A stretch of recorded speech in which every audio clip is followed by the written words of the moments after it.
Hello, good morning Internet. Bienvenue sur ma chaîne Level Up et Ascension Sociale.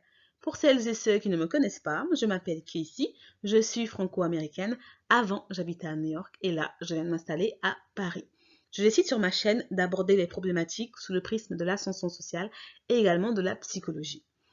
Je décide aussi d'étudier en profondeur les différentes stratégies affectives de nos célébrités pour vous donner les meilleurs conseils et les meilleures astuces afin d'être dans des couples équilibrés, épanouis et aussi en hypergamie.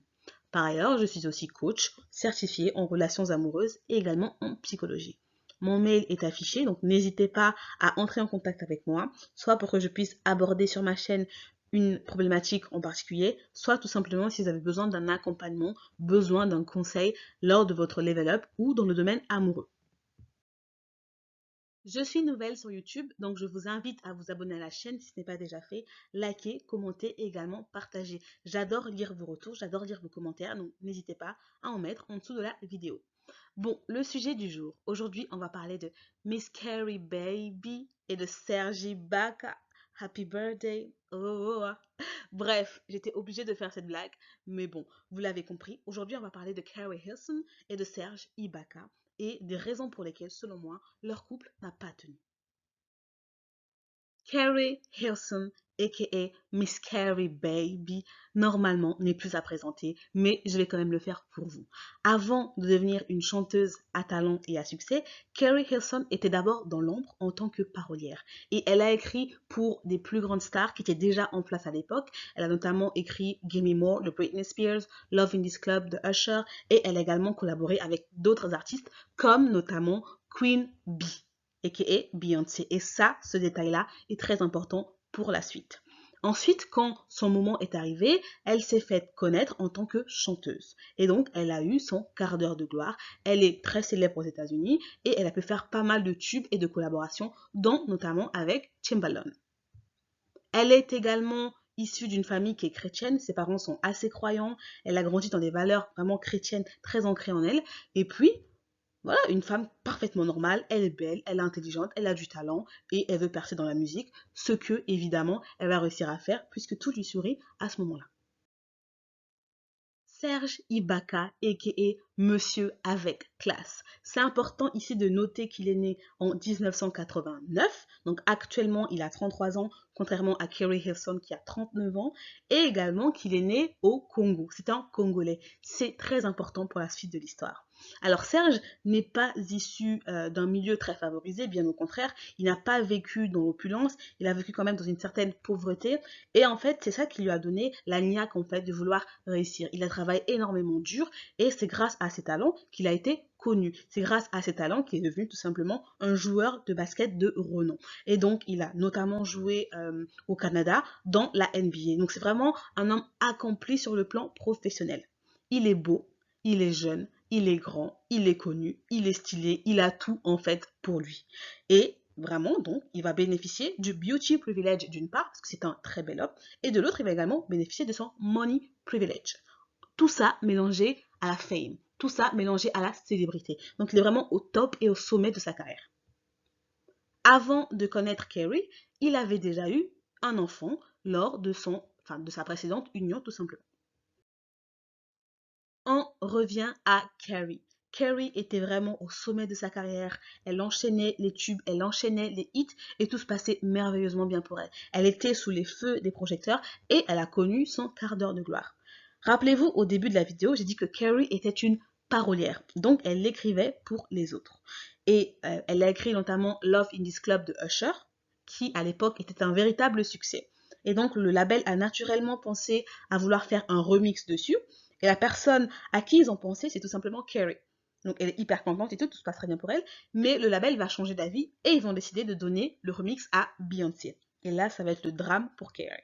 Et comme en tant que parolière, elle avait également participé aux tubes absolument mondiaux que l'on connaît, comme notamment Like a Boy de Ciara, qui à l'époque vraiment était en train de renaître de ses cendres. Elle s'est dit, mais en fait, moi aussi je sais écrire, je sais chanter, je sais danser. Donc en fait, ce succès-là, je dois avoir ma part en fait. Donc moi aussi je peux être sur scène, moi aussi je peux chanter. En fait, la plupart de vos stars que vous voyez là sont devenus connus et ont ce succès grâce à moi. Et donc, elle est à l'époque au studio avec son pote Timbaland et leur producteur, et elle va tout simplement décider de faire un son dans lequel elle va tout simplement exprimer toute sa frustration. Elle va commencer par Beyoncé en disant « Tu n'écris même pas tes chansons, en plus, tu te fais assez vieille, il est temps pour toi de quitter la scène, d'aller faire des enfants à Jay-Z et de laisser la place aux autres en fait. » Après, elle va également s'en prendre à Ciara en disant « Ciara, je pense qu'il serait temps pour toi de checker tes crédits en fait, parce que ce succès-là que tu connais, c'est grâce à moi que tu l'as connu. » Elle se lance vraiment dans une espèce de ego trip dans ce son-là, avec Timbaland évidemment et le producteur. Donc, ils sont trois, ils sont contents, ils se lâchent, etc.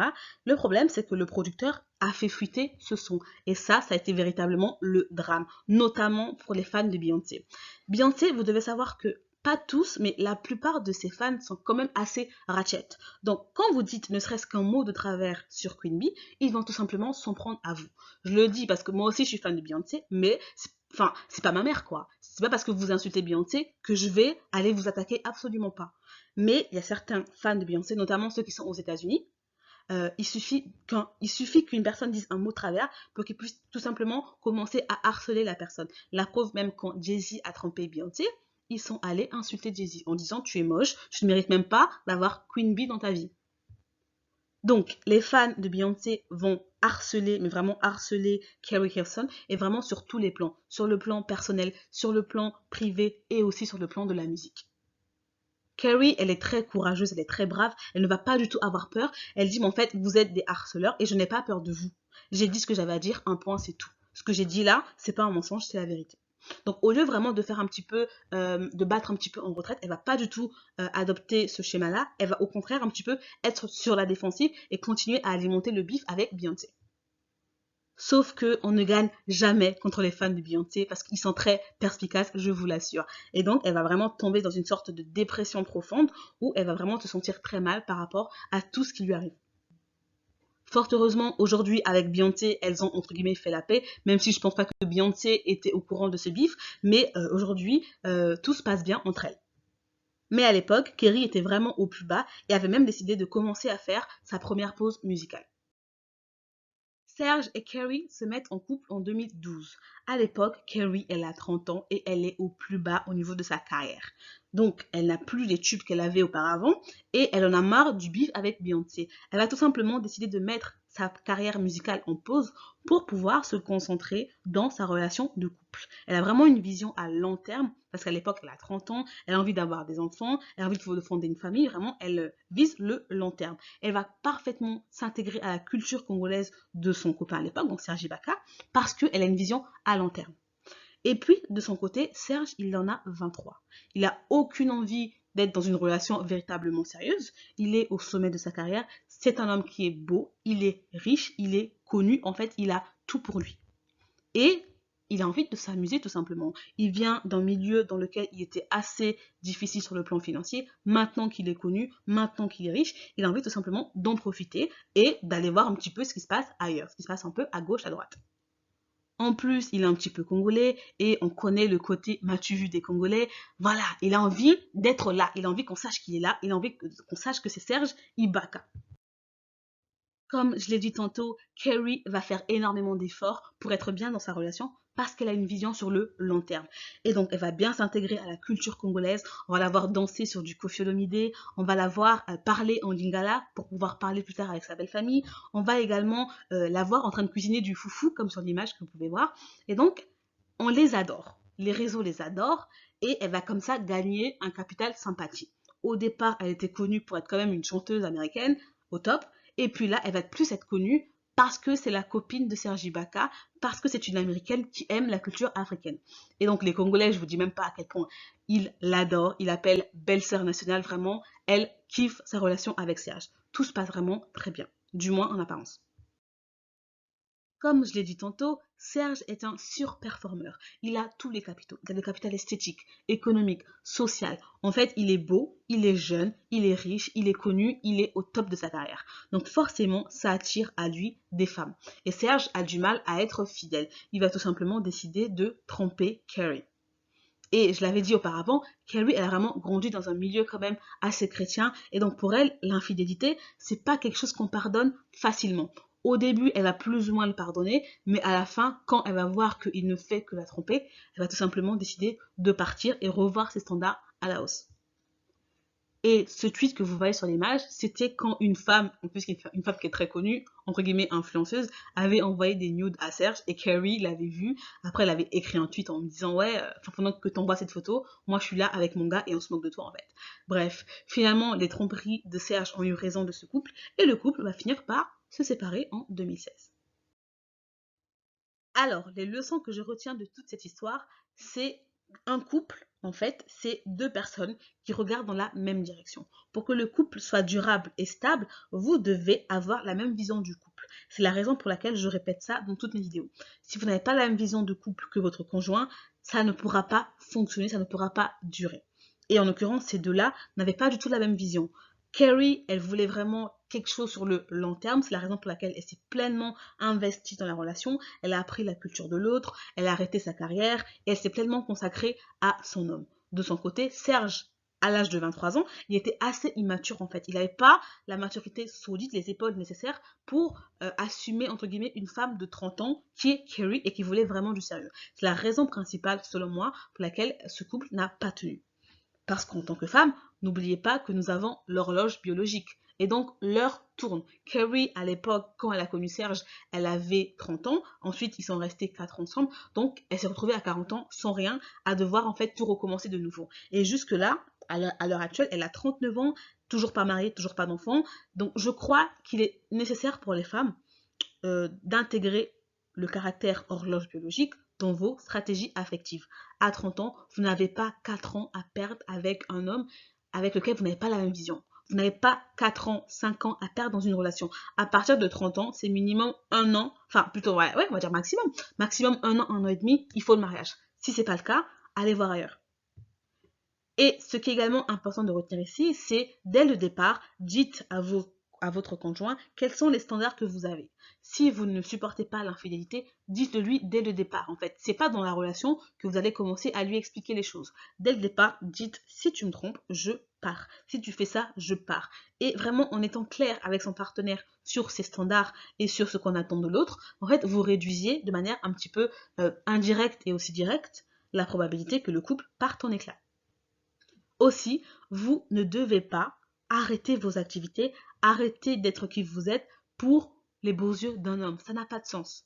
Gardez toujours une partie en vous avec vos activités, gardez toujours une part d'indépendance, une part d'autonomie quand vous êtes en couple, parce que le jour où ça va s'arrêter, si vous n'avez rien construit autour, en fait, vous serez complètement perdu. Donc, n'abandonnez pas tout ce en quoi vous avez cru, tous vos rêves pour un homme. Ça n'a pas de sens.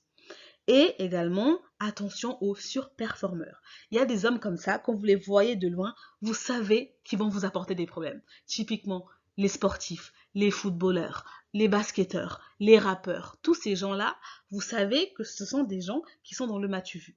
Ce sont des gens qui aiment être avec des femmes. Donc, soit vous avez les épaules solides pour supporter l'infidélité, à ce moment-là, vous acceptez. Mais si vous n'avez pas les épaules solides, ne prenez pas un gars comme ça. Ne prenez pas les surperformeurs. C'est complètement une perte de temps parce que vous n'allez pas assumer en fait ce qui va venir avec. Ou alors, si vous vraiment vous tenez à avoir votre surperformeur, ayez-le, mais contrôlez-le sur le plan psychologique. Et ça, évidemment, on en parle dans un cadre privé. On parle des stratégies à mettre en place pour, entre guillemets, contrôler et séduire l'homme par la psychologie. Ça a été le cas de Meghan Markle. Allez voir la toute première vidéo de cette chaîne sur Meghan Markle. J'ai discuté vraiment en long et en large de sa stratégie affective. C'est assez important. Et enfin, dernière chose, ne soyez pas en bif avec n'importe qui. C'est pas n'importe qui qu'on attaque en fait. Ne soyez pas en froid avec tout le monde. Il y a des personnes, vous savez pertinemment que vous ne pouvez pas les attaquer. Donc, tant que vous n'êtes pas, entre guillemets, de taille, tant que vous n'êtes pas, entre guillemets, quelqu'un, ne vous attaquez pas à ces personnes-là, d'accord? Si vraiment vous avez un bif avec quelqu'un et que vous voulez quand même le régler, attendez d'être quelqu'un, attendez d'être au sommet, attendez d'être intouchable pour pouvoir après vous en prendre plutôt à la personne. Mais tant que vous êtes en dessous, entre guillemets, de la personne, ne vous attaquez pas à plus grand en fait. C'est vraiment courir vers votre propre échec. Et je pense que si Carrie n'avait pas été en bif avec Beyoncé, sa carrière aurait pris un autre tournant et elle n'aurait pas rencontré Serge. Je pense qu'elle aurait peut-être visé plus haut en termes d'hommes ou même en termes de fortune dans l'industrie musicale. Peut-être, à voir. Nous arrivons ainsi à la fin de cette vidéo. Je vous remercie de regarder jusqu'au bout. Je vous demande de vous abonner à la chaîne si ce n'est pas déjà fait. Likez, commentez et également partagez. Je vous dis à la prochaine.